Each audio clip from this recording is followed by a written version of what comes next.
Assalamualaikum.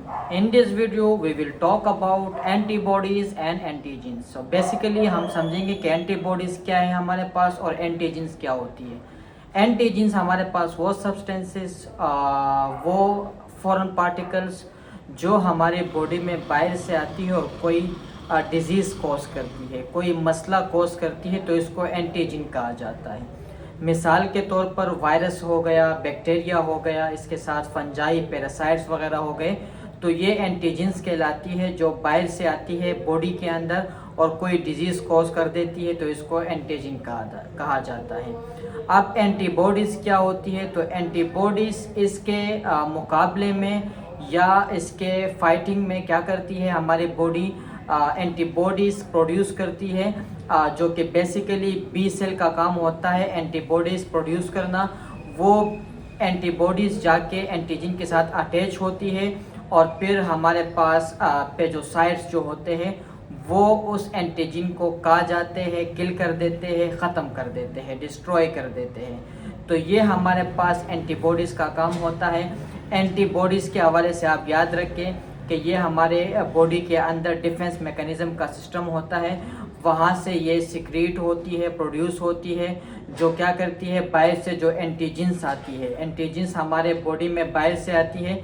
अच्छा, जब हम एंटीजेंस को मज़ीद क्लेरिफाई करते हैं, मज़ीद क्लासीफाई करते हैं, तो ये हमारे पास इसके फर्दर 3 टाइप्स हैं हमारे पास एंटीजेंस के। सही है, एक हमारे पास होता है एंडोजेनस एंटीजन, दूसरा होता है एक्सोजेनस एंटीजन, तीसरा होता है ऑटोजेनस एंटीजेंस कहा जाता है इसे। सही है।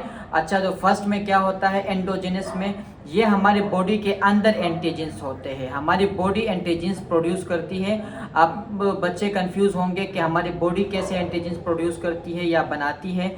तो यहाँ पे मसला ये है कि जब कैंसर सेल्स होते हैं, अगर आप लोगों ने सीए के पेशेंट होते हैं तो उसमें एबनॉर्मल ग्रोथ हो रही होती है, तो वो जो कैंसर सेल्स होते हैं वो क्या कहलाते हैं, एंटीजेंस कहलाते हैं।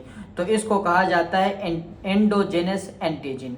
एक्सोजेनस एंटीजन हम एक्सप्लेन कर चुके हैं, जो फॉरेन पार्टिकल्स होते हैं, बाहर से जब कोई चीज़, पार्टिकल, सब्सटेंस हमारे बॉडी के अंदर आती है, कोई मसला क्रिएट करती है, तो इसको एक्सोजेनस एंटीजन कहा जाता है। अच्छा, लास्ट में हमारे पास है ऑटोजेनस एंटीजन। तो ऑटोजेनस एंटीजन हमारे पास वो होते हैं जब ऑटो इम्यून डिसऑर्डर्स होते हैं, जो ऑटो इम्यून डिसऑर्डर्स होते हैं उसमें ये मसले क्रिएट होते हैं। जब आपकी ऑटो इम्यून डिसऑर्डर्स बहुत बच्चे जानते नहीं होंगे, तो ऑटो इम्यून डिसऑर्डर्स हमारे पास वो होते हैं जब हमारी बॉडी हमारे ख़िलाफ़ काम करना स्टार्ट कर जाती है, यानी हमारा जो डिफेंस मैकेनिज़्म होता है वो अपने ही सेल्स को खाना शुरू कर देते हैं, अपने नॉर्मल सेल्स को किल करना स्टार्ट कर देते हैं, तो इसको ऑटो इम्यून डिसऑर्डर्स कहा जाता है।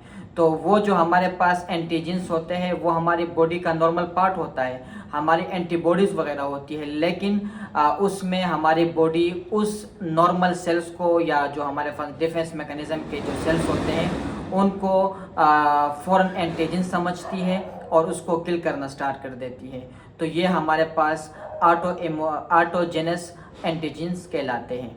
उम्मीद है आपको ये वीडियो समझ आई होगी, एंटीजन एंड एंटीबॉडीज़ में डिफरेंस समझ आया होगा, और ये आज की हमारे पास एक शॉर्ट क्लिप थी। थैंक यू सो मच, जज़ाकल्लाह।